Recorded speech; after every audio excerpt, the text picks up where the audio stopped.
రాణి గారు అన్న రవీంద్రరావు గారు అన్న కేసీఆర్ విగ్రహం పెట్టాలనుకుని ఆ వర్డే తప్పు అనేది వాళ్ళు చెప్తున్నమాట. గాలి మాటలు మాట్లాడుతున్నారు రేవంత్ రెడ్డి గారు. అసలు అందులో ఒక్కటి కూడా వాస్తవం లేదు.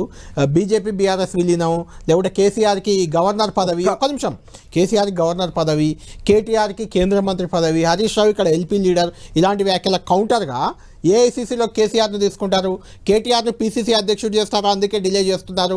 ఇంకొక మాట ఇప్పుడే బండి సంజయ్ గారు అన్నారు, అభిషేక్ సింఘ్విని రాజ్యసభ చేశారు మీరు, ఆ అభిషేక్ సింఘ్వియే కవిత కేసు వాదిస్తున్నారు అంటే కాంగ్రెస్ పార్టీయే కవితకు బెయిల్ ఇప్పిస్తుంది అనే రకంగా మాట్లాడుతున్నారు.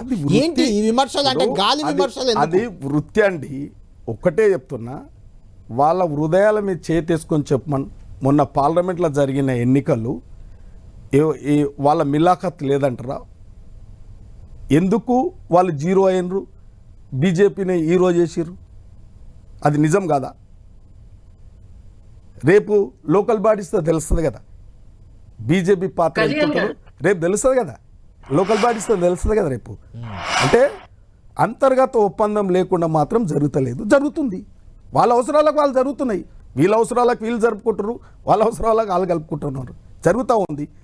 ఎలా అభిషేక్ సింగ్ అంటే ఆయన లాయర్, వృత్తిపరంగా లాయర్, వాదించవచ్చు, మాకు తెలియదు ఆ విషయం. ఇవాళ బండాలేసి బట్టగాల్చి రోజు ఓ నరరూప రాక్షసులాగా పరిపాలన చేయకుండా కాళ్ళల్లో కట్టెలు పెట్టుకుంటా రోజు చేస్తే ఏం చేస్తారు? ఇబ్బంది పెడతా ఉన్నారు. ఎవరు? బీఆర్ఎస్. BRS right.